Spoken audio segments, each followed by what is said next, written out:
प्रथमो हनुमान् नाम द्वितीयो भीम एव च पूर्णप्रज्ञस्तृतीयस्तु भगवत्कार्यसाधकः आपादमौलिपर्यन्तं गुरूणाम् आकृतिं स्मरेत् तेन विघ्नाः प्रणश्यन्ति सिद्ध्यन्ति च मनोरथाः।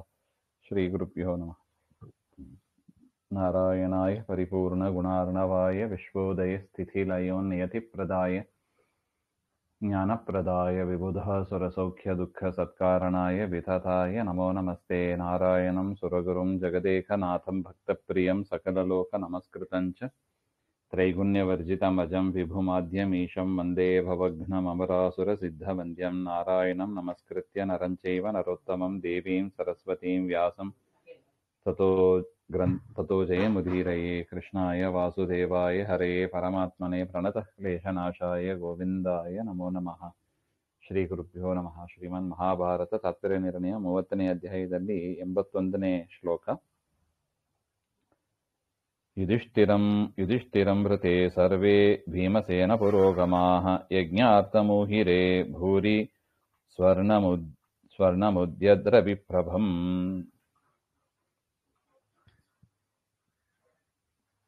ಅಂದ್ರೆ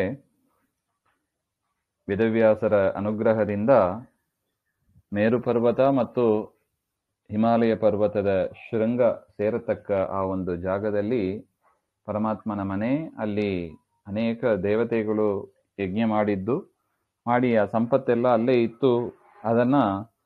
ಅದು ರುದ್ರದೇವರಿಗೆ ಸಂಬಂಧಪಟ್ಟದ್ದು, ರುದ್ರದೇವರಿಗೆ ಸೇರಿದ್ದು. ಯಜ್ಞದಲ್ಲಿ ಏನೇನು ಉಳಿದಿರತ್ತೆ ಅದೆಲ್ಲ ರುದ್ರದೇವರಿಗೆ ಸೇರಿದ್ದು ಅಂತ ಹೇಳ್ತಾರೆ. ಆ ರೀತಿಯಾಗಿ ವೇದವ್ಯಾಸರು ಹೇಳ್ತಾರೆ, ರುದ್ರಾಂತರ್ಗತ ಪರಶುರಾಮ ದೇವರ ಅಪ್ಪಣೆಯನ್ನ ಪಡೆದುಕೊಂಡು ಆ ಸಂಪತ್ತನ್ನೆಲ್ಲ ತೆಗೆದುಕೊಳ್ಳಿ ಹಾಗೆ ಅಂತ ಭೀಮಸೇನ ದೇವರು ಹೇಳಿದಾಗ ಎಲ್ಲವನ್ನು ತರ್ತಾರೆ.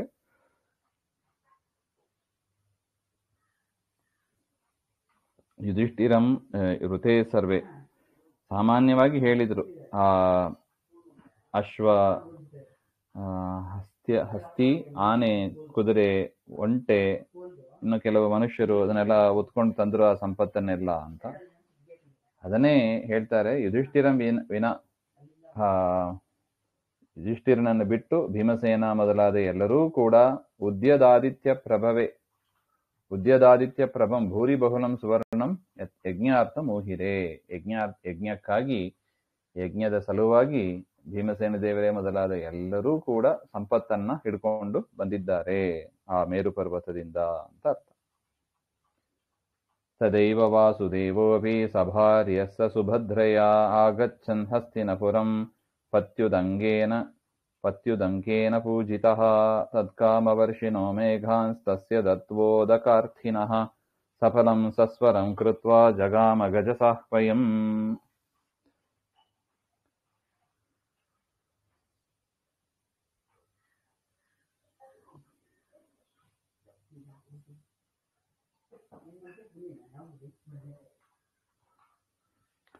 ಆಗ ತದೈವ ವಾಸುದೇವೋಪಿ, ವಾಸುದೇವನು ಕೂಡ ಹಿಂದೆ ಹೇಳಿದ್ರು ಹಸ್ತಿನಾವತಿಗೆ ಪರಮಾತ್ಮ ಹೋಗಿದ್ದ ಹಾಗೆ ಅಂತ. ಅಲ್ಲಿಂದ ಮತ್ತೆ ವಾಪಸ್ ಬರೋದು, ಪಾಂಡವರಿರೋ ಕಡೆಗೆ ಬರ್ತಾನೆ ನೋಡಿ ದೇವರು. ಮತ್ತೆ ವಾಪಸ್ ಬಂದ ಪಾಂಡವರಿದ್ದ ಕಡೆ ಹಸ್ತಿನಾವತಿಗೆ ಎಲ್ಲರನ್ನು ಕರ್ಕೊಂಡ್ ಬರ್ತಾನೆ, ಸುಭದ್ರೆಯನ್ನು ಕೂಡ ಕರ್ಕೊಂಡ್ ಬರ್ತಾನೆ.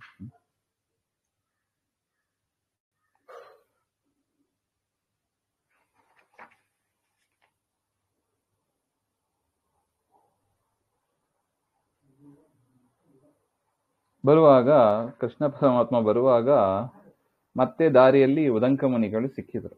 ಕಳೆದ ಬಾರಿಯೇ ಆಯ್ತು, ಅಮೃತ ಕೇಳಿದ್ರು, ಏನೋ ಒಂದು ಆಯ್ತು ಹಾಗೆ ಅಂತ ನಾವು ನೋಡಿದೀವಿ.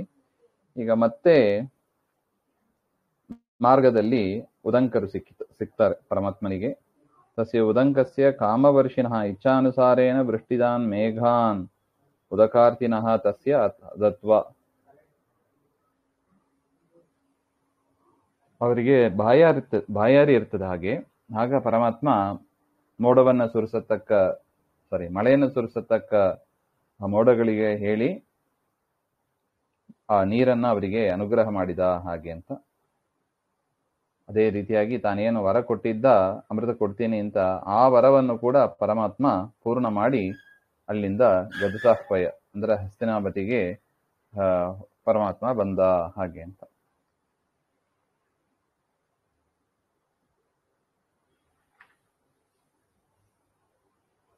ಆಸನ್ನೇಷ್ವೇವ ಪಾರ್ಥೇಷು ವ್ಯಾಸೇ ಚ ಪುರುಷೋತ್ತಮೇ ಪ್ರವಿವೇಶ ಪುರಂ ಕೃಷ್ಣಃ ತದಾ ಸೂತೋತ್ತರಾಮೃತಂ.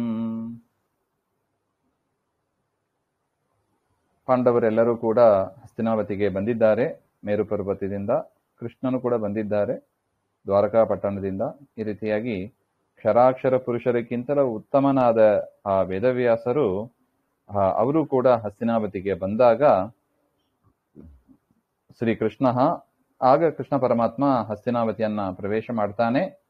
ಆಗ ವ್ಯಾಸಪಾರ್ಥಾನಾಂ ಪ್ರವೇಶಾತ್ ಪೂರ್ವಂ, ವೇದವ್ಯಾಸರು ಮತ್ತು ಪಾಂಡವರು ಪ್ರವೇಶ ಮಾಡಲಿಕ್ಕೆ ಪೂರ್ವದಲ್ಲೇ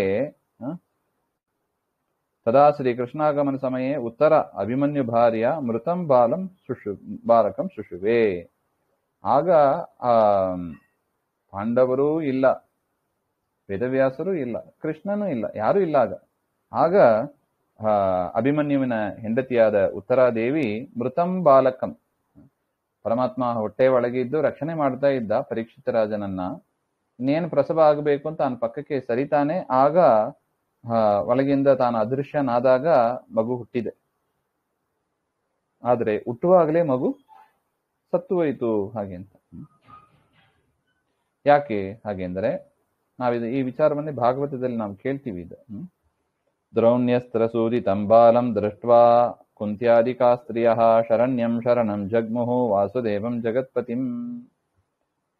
ಆಗ ದ್ರೌಣ್ಯಸ್ತ್ರ ಸೂದಿತಂ, ಅಶ್ವತ್ಥಾಮರ ಬ್ರಹ್ಮಾಸ್ತ್ರ, ಆದ್ದರಿಂದ ಮಗು ಸತ್ತೋಗಿದೆ ಅಂತ ಗೊತ್ತಾಯ್ತು. ಬಾಲಂ ಶಿಶುಂ ದೃಷ್ಟ್ವಾ ಅಂತ ಮಗುವನ್ನು ನೋಡಿ, ಕುಂತ್ಯಾದಿಕಾಹ, ಕುಂತಿ ಮೊದಲಾದ ಸ್ತ್ರೀಯರು, ಜಗತ್ಪತಿಂ ಜಗತ್ತಿಗೆ ಸ್ವಾಮಿಯಾದ, ಶರಣ್ಯಂ ಶರಣು ಹೋಗಲು ಯೋಗ್ಯನಾದ, ಶರಣು ಹೋಗೋದಿಕ್ಕೆ ದೇವರಷ್ಟು ಯೋಗ್ಯತೆ ಇನ್ನು ಯಾರಲ್ಲಿ ಇಲ್ಲ ನೋಡಿ. ಶರಣು ಹೋಗಲು ಯೋಗ್ಯನಾದವ ಪರಮಾತ್ಮ ಅಂತ ಪರಮಾತ್ಮ ವಾಸುದೇವನನ್ನು, ಶ್ರೀಕೃಷ್ಣನನ್ನು ಶರಣು ಹೋದರು ಅಂತ ಹೇಳ್ತಾರೆ. ಪ್ರತ್ಯಕ್ಷಮಾತ್ಮನ ಗರ್ಭೆ ರಕ್ಷಿತಂ ಪ್ರಸವೇ ಹತಂ ಪುನರುಜ್ಜೀವಯಾಮಾಸ ಕೇಶವ ಪಾರ್ಥತಂತವೇ. ಪ್ರತ್ಯಕ್ಷಂ ಆತ್ಮನ ಗರ್ಭೆ ರಕ್ಷಿತಂ, ತಾನೇ 9 ತಿಂಗಳು ಗರ್ಭದ ಒಳಗೆ ಇದ್ದು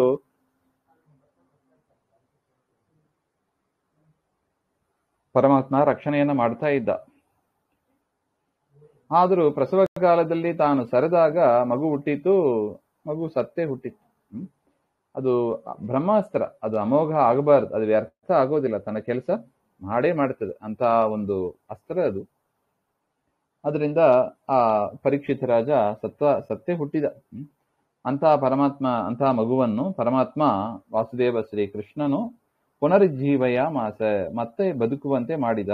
ಹಾಗೆ ಅಂತ ಪಾರ್ಥ ಸರ್ವೇಶು ಪಶ್ಯತ್ಸು, ಎಲ್ಲರೂ ನೋಡ್ತಾ ಇರುವಾಗಲೇ ಪರಮಾತ್ಮ ಅದನ್ನ ಬದುಕಿಸಿದ. ಹಾಗೆ ಅಂತ ಪಾಂಡವರ ಸಂತತಿ ಬೆಳಿಬೇಕು ಅಂತ ಕೃಷ್ಣನ ಸಂಕಲ್ಪ, ಅದನ್ನ ಮಾಡಿ ತೋರಿಸಿದ ಅಂತ ಹೇಳ್ತಾರೆ.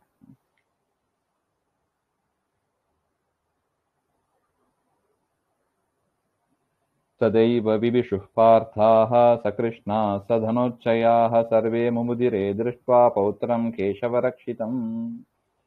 ಆಗ ಎಲ್ಲರೂ ಬಂದರಂತೆ. ಯಾವಾಗ ಕೃಷ್ಣ ಬದುಕಿಸಿದ ಅಭಿಮನ್ಯುವಿನ ಮಗನಾದ ಪರೀಕ್ಷಿತ ರಾಜನನ್ನ, ಆ ಸಂದರ್ಭದಲ್ಲಿ ವೇದವ್ಯಾಸರು ಮತ್ತು ಪಾಂಡವರು ಎಲ್ಲರೂ ಕೂಡ ಆ ಮೇರು ಪರ್ವತಕ್ಕೆ ಹೋಗಿದ್ರು, ಅಲ್ಲಿಂದ ಬಂದರು. ಹಾಗೆ ಅಂತ ಸರ್ವೇ ಪಾರ್ಥಾಹ, ಎಲ್ಲಾ ಪಾಂಡವರು ಕೂಡ ಕೇಶವನಿಂದ ರಕ್ಷಿತನಾದ, ಕೃಷ್ಣನಿಂದ ಪಾಲಿತವಾದ ಆ ಪೌತ್ರ ಅಭಿಮನ್ಯುವಿನ ಮಗವನ್ನು ನೋಡಿ ಸಂತೋಷಪಟ್ರು. ಸೂತಿಕಾ ಗೃಹೇ ಪಾಂಡವಾನಾಂ ಪ್ರವೇಶಾಭಾವಾತ್ ಕಥಂ ಶಿಶು ದರ್ಶನಂ. ಸೂತಿಕಾ ಗೃಹದಲ್ಲಿ ಪಾಂಡವರು ಪ್ರವೇಶ ಮಾಡಬಾರದಲ್ಲ, ಮತ್ತೆ ಮಗುವನ್ನು ನೋಡಿದರು ಅಂತ ಹೇಗೆ?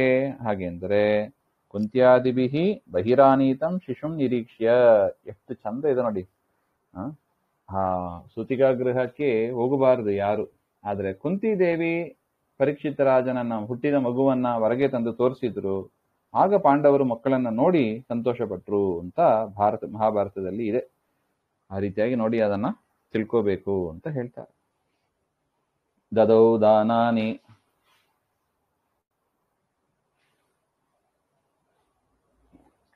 ದಾನಾನಿ ಬಹುಶೋ ಧರ್ಮಪುತ್ರೋ ಯುಧಿಷ್ಠಿರಃ ಪೌತ್ರ ಜನ್ಮನಿ ಹೃಷ್ಟಾತ್ಮ ವಾಸುದೇವಂ ನನಾಮ ಚ.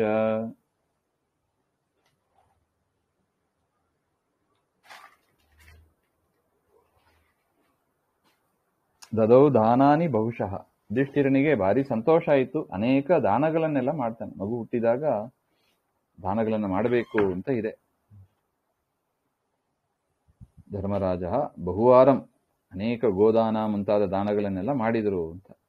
ವಾಸುದೇವಂ ಅಂದ್ರೆ ವೇದವ್ಯಾಸರನ್ನು, ಯಾದವ ಕೃಷ್ಣನನ್ನು ನಮಸ್ಕಾರ ಮಾಡಿದರಂತೆ. ವಿಶೇಷವಾಗಿ ಪರಮಾತ್ಮನ ಅನುಗ್ರಹ ಇದು. ಪರೀಕ್ಷಿತ್ ಮಾತ್ರ ಇಲ್ಲ, ಪ್ರತಿಯೊಂದು ಮಗು ಹುಟ್ಟೋದು ಕೂಡ ದೇವರ ಅನುಗ್ರಹ ಅದು. ಆ ರೀತಿಯಾಗಿ ಅದು ಕೃಷ್ಣನನ್ನ ಸ್ಮರಿಸ್ಕೋಬೇಕು. ಆ ಕೃಷ್ಣನಿಗೆ ಆ ಮಕ್ಕಳನ್ನ ಸಮರ್ಪಣೆ ಮಾಡುವ ಭಾವನೆ ಇರಬೇಕು. ಹೇಗೆ ಅಡಿಗೆ, ಬಟ್ಟೆ ಅದೆಲ್ಲ ದೇವರಿಗೆ ಸಮರ್ಪಣೆ ಮಾಡ್ತೀವಿ, ಅದೇ ರೀತಿಯಾಗಿ ಹುಟ್ಟಿದ ಮಗುವನ್ನು ಕೂಡ ಇವನು ಹರಿದಾಸ ಪರಮಾತ್ಮನ ಸೇವೆಗಾಗಿ ಹುಟ್ಟಿದ್ದಾನೆ ಎನ್ನುವ ಭಾವನೆಯಲ್ಲಿ ಸಮರ್ಪಣೆ ಮಾಡಬೇಕು ಅಂತ ಹೇಳ್ತಾರೆ. ನಮಸ್ಕಾರವನ್ನು ಮಾಡಿದರು. ಪರಮಾತ್ಮ ಇತಿ ಜ್ಞಾತ್ವಾ ಇತ್ಯನೇನ ವಯಸ್ಸಾ ಅಧಿಕಃ ಧರ್ಮರಾಜ. ಯದ್ಯಪಿ ಕೃಷ್ಣನಿಗಿಂತ ವಯಸ್ಸಿನಲ್ಲಿ ದೊಡ್ಡವ ಯುಧಿಷ್ಠಿರ, ಆದರೂ ಕೂಡ ಪರಮಾತ್ಮ ಅಂತ ಜ್ಞಾನ ಇದೆ.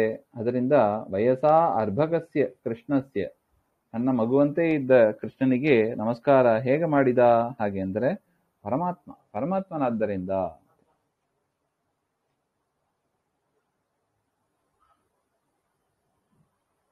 ಕುಂತಿ ಕೃಷ್ಣ ಸುಭದ್ರಾಭಿರ್ವೈರಾಟ್ಯ ಅನ್ಯಾಭಿರೇವ ಚ ಪಾಂಡವೈಃ ಪುರುಷಶ್ಚಾನ್ಯೈಃ ಸಂಸ್ತುತಃ ಪ್ರಣತೋ ಹರಿಃ.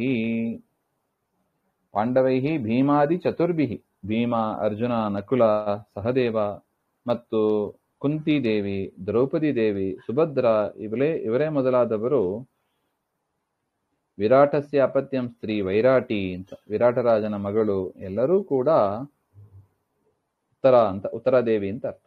ಯಾರು ಅಭಿಮನ್ಯುವಿನ ಹೆಂಡತಿ ಇದ್ದಾರಲ್ಲ ಅವರು ವಿರಾಟರಾಜನ ಮಗಳು ಉತ್ತರಾದೇವಿ ಅಂತ. ಅವರು ಆ ಸ್ತ್ರೀಯರು ಎಲ್ಲರೂ ಕೂಡ ಪಾಂಡವ ಭಿನ್ನೈಹಿ ಪುರುಷೈಹಿ, ಪಾಂಡವರಿಗಿಂತ ಬೇರೆಯಾದ ಪುರುಷರು ಎಲ್ಲರೂ ಕೂಡ ಹರಿಹಿ ಶ್ರೀಕೃಷ್ಣ ಸಂಸ್ತುತ ಸನ್, ಪರಮಾತ್ಮನನ್ನ ಎಲ್ಲರೂ ಸ್ತೋತ್ರ ಮಾಡಿದರು, ನಮಸ್ಕಾರಾದಿಗಳನ್ನ ಮಾಡಿದರು.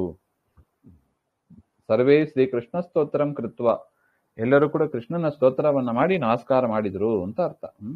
ವಯಃ ಅಧಿಕತ್ವ ಶಂಕಾತು ಪೂರ್ವ ಶ್ಲೋಕೇವ ನಿರಸ್ತಾಹ. ಇನ್ನು ಕುಂತಿದೇವಿ ಎಲ್ಲ ದೊಡ್ಡವರು ವಯಸ್ಸಿನಲ್ಲಿ, ಆದರೂ ಕೂಡ ಪರಮಾತ್ಮ ಎನ್ನುವ ದೃಷ್ಟಿಯಿಂದ ಎಲ್ಲರೂ ಕೂಡ ನಮಸ್ಕಾರ ಮಾಡಿದರು ಅಂತ ಅರ್ಥ. ತತಃ ಕೃಷ್ಣಾಭ್ಯನುಜ್ಞಾತಾಃ ಪಾರಾಶರ್ಯ ಸದಸ್ಯಕಾಃ ಆರೇಭಿರೇ ಅಶ್ವಮೇಧಂ ತೇ ಮುನಿಭಿಃ ಬ್ರಹ್ಮವಾದಿಭಿಃ.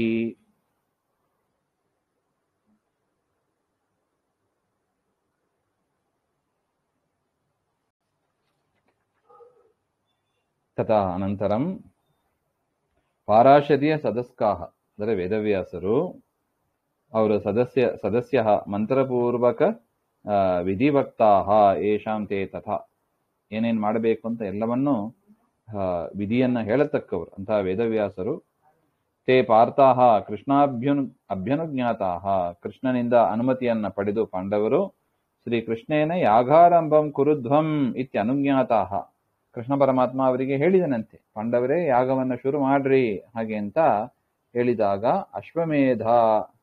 ಅಶ್ವಮೇಧಂ ಆರೇಭಿರೇ, ಅಶ್ವಮೇಧಾಖ್ಯ ಯಜ್ಞ ಉಪಕ್ರಮಂ ಚಕ್ರುಹು, ಅಶ್ವಮೇಧ ಯಾಗವನ್ನ ಪ್ರಾರಂಭ ಮಾಡಿದರು ಅಂತ ಹೇಳ್ತಾರೆ. ಈ ರೀತಿಯಾಗಿ ಅಶ್ವಮೇಧ ಯಾಗ ಪ್ರಾರಂಭ ಆಗಬೇಕು. ಅಷ್ಟರಲ್ಲಿ ಪರೀಕ್ಷಿತ ರಾಜನ ಜನ್ಮ ಆಗಿದೆ. ಎಲ್ಲರಿಗೂ ಕೂಡ ಸಂತೋಷದ ವಾತಾವರಣ, ಸಂತೋಷವಾಗಿ ಎಲ್ಲರೂ ಕೂಡ ಅಶ್ವಮೇಧ ಯಾಗವನ್ನ ಮಾಡಿದರು ಹಾಗೆ ಅಂತ. ಶ್ರೀಮಧ್ವಾಂತರ್ಗತ ಶ್ರೀಕೃಷ್ಣ ಅರ್ಪಣಮಸ್ತು. ಶ್ರೀ ಹರೇ ನಮಃ.